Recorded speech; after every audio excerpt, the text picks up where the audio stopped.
Good morning, everyone. My name is Juanita Barbary, and I'm going to present the market research I did. So I'm not going to get very much in deep to this. I feel everybody has done the point.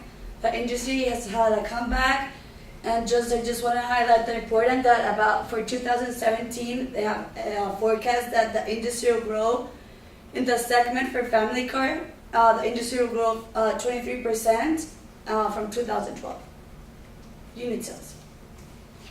So in terms of more computer and tablets, I just want to go in terms of what other companies are using this.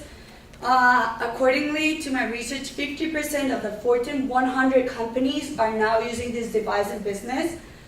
Also, I'm not aware if you came into this, but Mercedes has already implemented into its US 355 dealers already an iPad for its financial parts.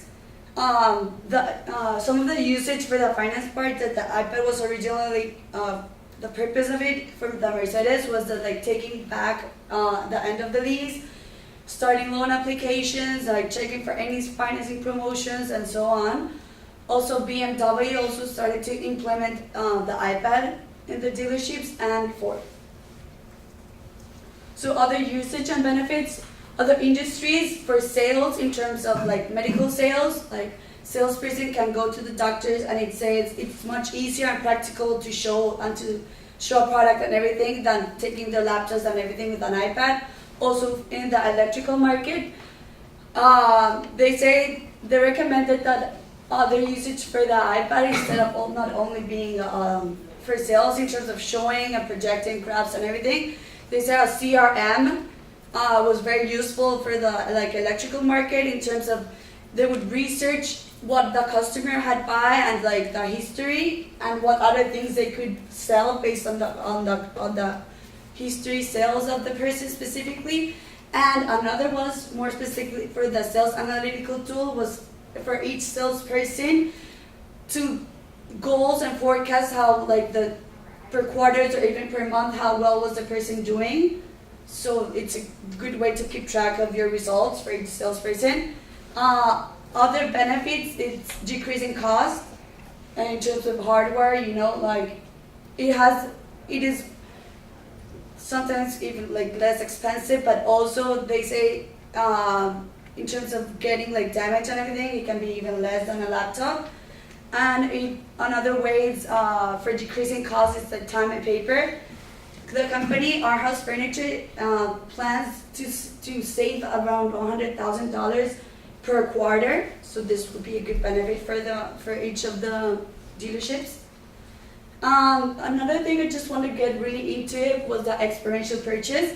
Ronald Inglehart determined that today's society is more like experience society, and we have adopted at a post-materialistic culture. What does exactly this mean? 30 seconds.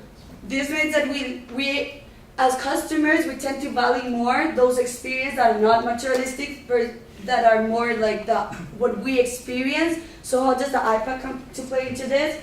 I believe that the iPads will take the customer to a greater engagement level. This means a customer will be pleased and more happy. Studies really showed that processes of selling that involve more of an experience will lead to a happy customer. A happy customer leads to word of mouth, positive word of mouth, and eventually increasing sales. So I believe that this tool, the device, the iPads, does create an engagement with the customer, increasing the happier experience for the customer. Thank you, Juanita. So is Mercedes-Benz just using it for finance? They haven't used it for sales on the floor? No, but they're using it for sales. Originally, the main point, the pilot test, was for sales. Yeah. The app was for to improve the process. But even they got I read over it, and they're saying that originally they gave all one iPad each of the dealerships, but now each of the dealerships independently are buying it and implementing it their own. Each of them are making their own changes, or adding own stuffs, and they're how do you say, putting it fixing it depending on the needs. So each dealership is adding stuff more specifically. They're customizing. That's it. Okay, great. Chairman? Any questions? Huh?